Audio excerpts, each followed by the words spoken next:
은혜 받을 하나님의 말씀은 잠언 10장 1절에서 14절까지의 말씀입니다. 잠언 10장 1절에서 14절까지의 말씀 찾으셨으면 교독합니다. 제가 먼저 읽겠습니다. 솔로몬의 잠언이라. 지혜로운 아들은 아비를 기쁘게 하거니와 미련한 아들은 어미의 근심이니라. 우리의 재물은 무익하여도 은혜는 죽으면서 끊기니라. 여호와께서 의인의 영혼은 줄이지 않게 하시나 악인의 소욕은 물리치시느니라. 손을 게으르게 노리는 자는 가난하게 되고 손이 부지런한 자는 구하게 되느니라. 여름에 거두는 자는 지혜로운 아들이나 추수 때에 자는 자는 부끄러움을 끼치는 아들이니라. 의인의 머리에는 복이 있나니 악인의 입은 복을 머금느니라. 의인을 기념할 때에는 칭찬하거니와 악인의 이름은 썩으리라. 마음이 지혜로운 자는 명령을 받거니와 입이 미련한 자는 변함하느니라. 바른 길로 행하는 자는 걸음이 평안하려니와 굽은 길로 행하는 자는 드러나리라. 문진하는 자는 근심을 끼치고 입이 미련한 자는 변함하느니라. 의인의 입은 생명의 샘이라도 악인의 입은 독을 먹음이니라. 마음은 다툼을 일으켜도 사랑은 모든 우를 가리우느니라. 명철한 자의 입에는 지혜가 있어도 지혜 없는 자의 등을 위하여는 채찍이 있느니라. 지혜로운 자는 지식을 간직하거니와 미련한 자의 눈 멸망에 가까우니라. 아멘. 이 말씀으로 지혜로운 자와 미련한 자, 이런 제목으로 말씀을 나누겠습니다. 성경은 늘 두 종류의 사람을 이제 말하고 있죠. 미련한 자 또는 지혜로운 자, 의인 또는 악인, 하나님의 백성 또는 이방인 등 이렇게 두 종류의 사람을 늘 말하고 있습니다. 오늘 우리가 읽은 잠언의 말씀은 솔로몬이 잠언이라고 이렇게 시작을 됩니다. 그래서 지혜로운 아들은 어떤 아들이냐? 지혜로운 아들은 아비를 기쁘게 하거니와 미련한 아들은 어미의 근심이니라 하면서 서두를 띱니다. 그래서 여러분들이 부모의 입장에서 자식을 키웠고 또 자식들을 성가시켰고 또 이제 손주들을 보고 있습니다. 그렇다면 우리가 생각할 것이 있다면 참으로 내가 낳은 자식들 또 손주들, 그들이 지혜로운 아들인가 아닌가를 여러분들이 스스로 판단할 수 있는 것들입니다. 정말 이 아들이 아비의 기쁨이 되느냐, 이 아들이 어미의 근심이 되느냐, 여러분들이 자녀가 여러분들이 기쁨이 되는지 아니면 근심이 되는지 그것을 살펴볼 때에 어찌 보면 내 낳은 새끼가 저렇게 미련하지 아니면 어떻게 저렇게 지혜롭지라는 것들을 이제 판단하게 됩니다. 그래서 가장 중요한 것은 이 땅에 살아가면서 부모의 입장은 자식이 다 잘 되기를 바라고 다 지혜로운 자가 되기를 바라고 그래서 이 땅에서 잘 살고 그러기를 원하는 것이 부모의 마음입니다. 그렇다면 어떻게 해야 우리 자식들이 지혜로운 사람들이 될 수 있을까? 그게 우리가 해야 할 과제겠죠. 근데 이 솔로몬이 여기다 기록하기를 지혜로운 아들은 아비를 기쁘게 하거니와 미련한 아들은 어미의 근심이니라. 아마 아비보다도 어미가 자식들에 대한 애착이 더 큰 것 같습니다. 그래서 늘 자식 때문에 가슴을 졸이고 있는 것이 부모인가 봅니다. 자식이 아무리 나이 많이 먹어도 부모가 살아있는 동안에는 역시 자식이고 늘 마음에 내려놓지 못하는 그런 자식이므로 그래서 부모들은 자식을 지혜롭게 키워야 될 의무가 있습니다. 근데 자식이 지혜롭자면 하나님을 가까이 하는 것 외에는 없다라는 교훈을 주고 있습니다. 우리 가정에 자식들이 다 지혜로운 자식이 되기를 원한다면 우리 가정이 하나님 중심된 가정이 되어야 된다라는 것을 보여주고 있습니다. 하나님이 중심되지 아니하면 그 가정은 지혜로운 가정이 될 수가 없다라는 것을 보여주고 있습니다. 그래서 지혜로운 자와 미련한 자의 차이를 우리가 이렇게 살펴볼 때에 지혜로운 자는 굉장히 부지런하다. 부지런히 일을 합니다. 뭔 일을 하든지 부지런히 합니다. 우리는 노아 때를 우리가 생각해 보게 되죠.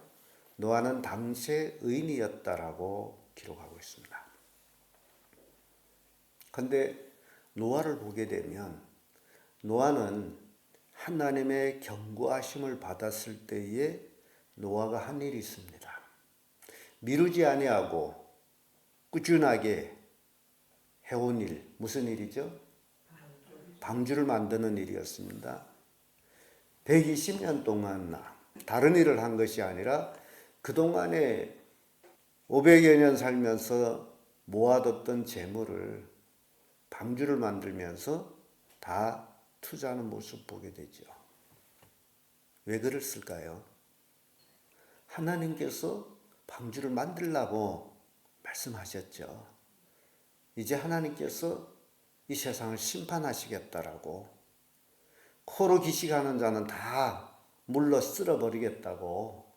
그래서 너는 살기를 원한다면 방주를 만들어라. 그래서 네 가정을 구원하라. 그 얘기 아닙니까? 신앙이라는 건 지극히 가정적입니다. 노아가 자기 가족, 아들 셋, 며느리 셋, 자기 부부 8명 구원을 받죠. 뭘 해서 구원받았어요? 하나님이 구원해 주셨습니까? 하나님의 말씀에 순종함으로 구원받은 거죠. 그래서 우리가 잘 생각해 봐야 됩니다. 지금 우리가 살고 있는 이 시대가 어떤 시대인지 요즘 뉴스 보면요, 무서워요. 그러므로 우리는 지혜로운 자가 되어서 노아처럼 우리의 구원의 방주를 지금 부지런히 만들 때가 아니냐라는 겁니다. 그 세상이 어떻게 돌아갈는지 우리는 몰라요. 그렇기 때문에 우리 살고 있는 순간순간에 지혜로운 자라면 어떻게 해야죠? 부지런히 해야 된다.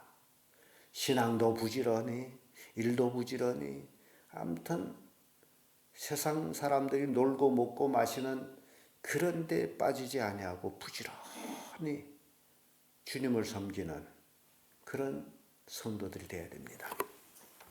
잠언 12장 24절에 부지런한 자의 손은 사람을 다스리게 되어도 게으른 자는 부림을 받느니라 라는 말씀이 나옵니다. 내가 얼마나 부지런하게 살아야 되는지, 이 육체는요, 하나님께서 부지런히 일하도록 만들어 주셨어요. 놀면 놀수록 더욱 게을러지게 됩니다.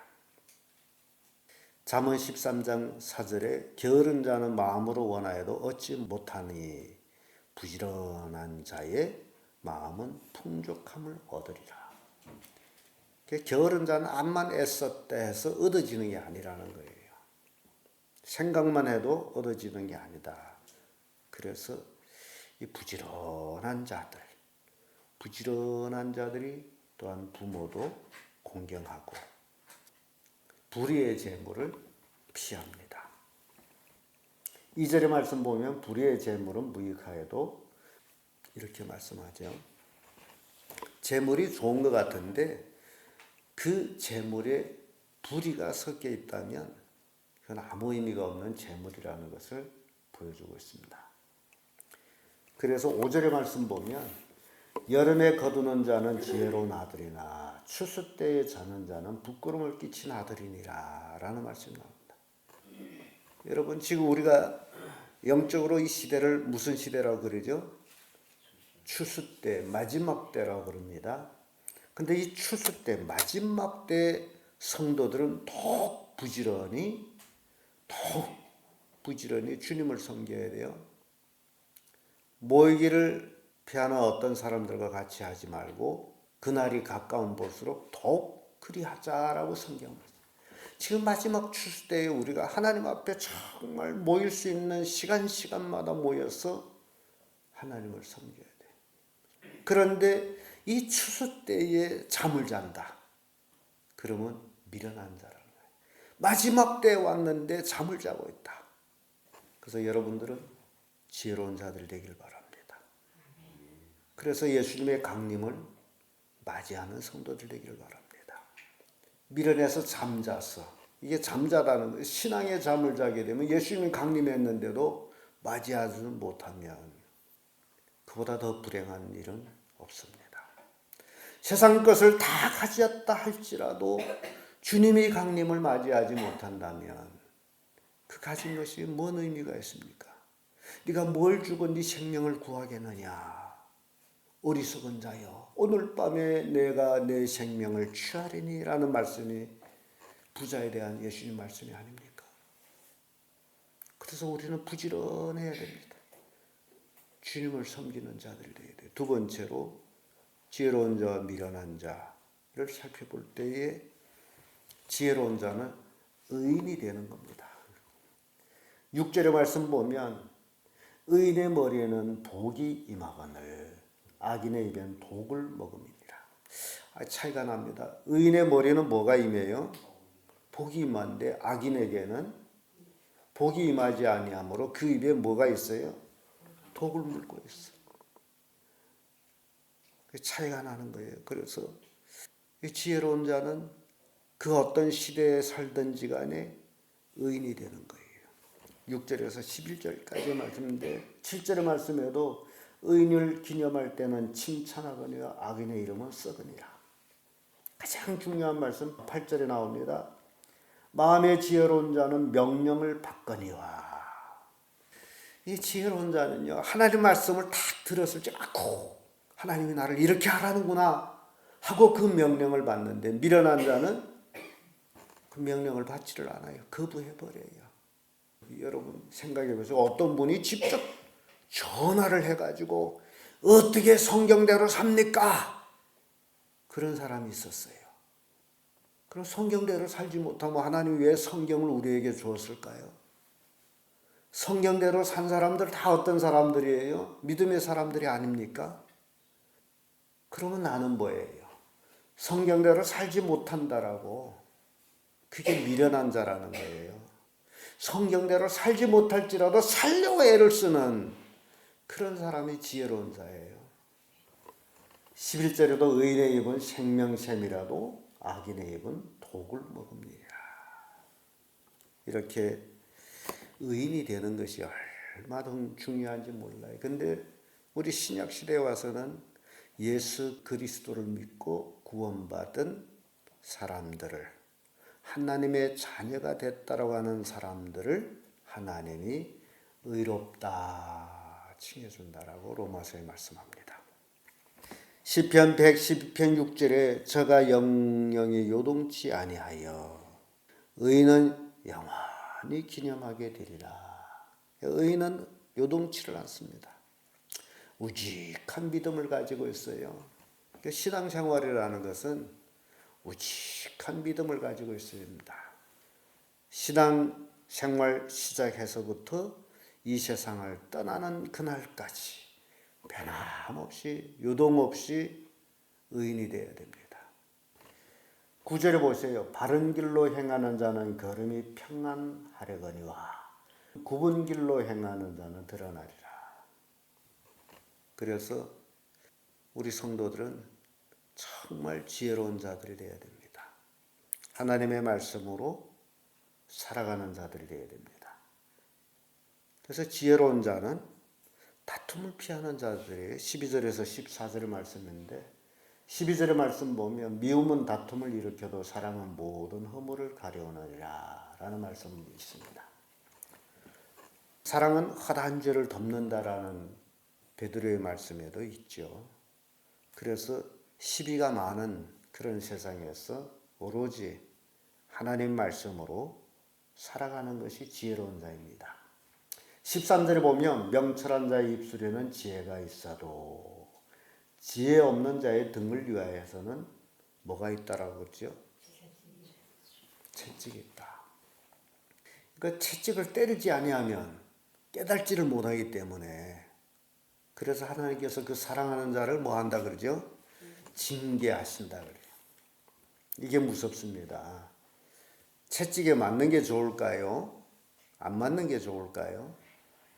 근데 맞으려고 미련하게 사는 사람들이 있단 말이죠. 그리고 채찍에 맞아야 정신 바짝 드는. 그래서 옛날에는 운수도구가 뭐 소수라든지 뭐 마차든지 뭐 땅나기 차든지 그렇게 해서 운수도구로 썼습니다. 그 마차에는 말한테는 꼭 뭐가 필요하죠? 채찍이 필요합니다.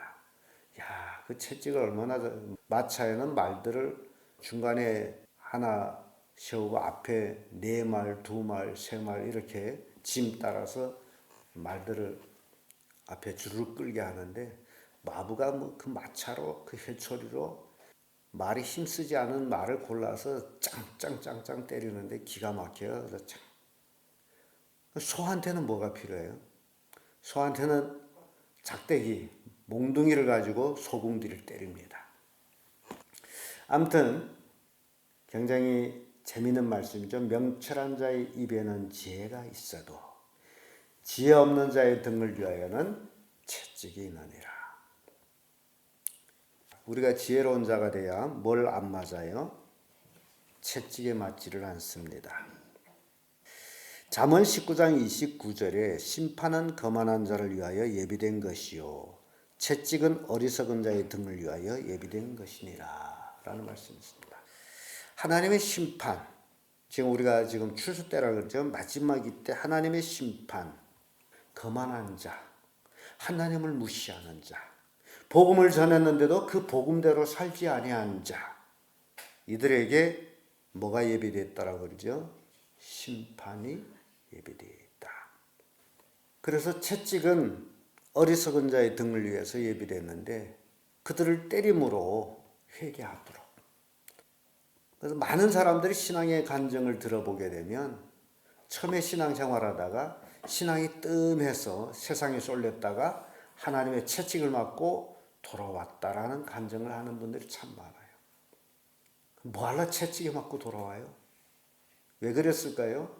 미련해서 그런 거죠. 성경 말씀은 우리에게 다 깨우쳐 줬는데도 그 말씀 무시해서 결국 채찍에 맞는 그런 어리석은 자 되지 말라고 얘기죠. 쭉 의직하게 하나님을 섬기는 자가 되어야 됩니다. 14절의 말씀 보면 지혜로운 자는 지식을 간직하거니와 미련한 자의 입은 멸망에 가까우니라. 성경에 늘 지식이라고 말씀하는 것은 하나님을 아는 지식을 얘기해요.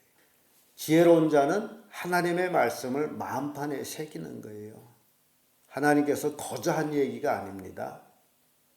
착각하지 마세요. 하나님이 할 일 없어서 심심해서 우리에게 거저 햇소리 한 거 아니에요.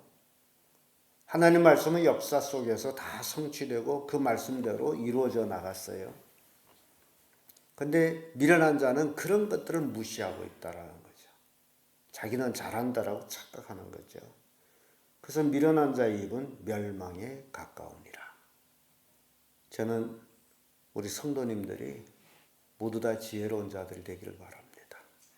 그래서 이 마지막 때에 온전히 추수 때를 예비해서 예수님이 강림하실 때에 칭찬받는 그런 귀한 성도를 되기를 예수님의 이름으로 축복합니다.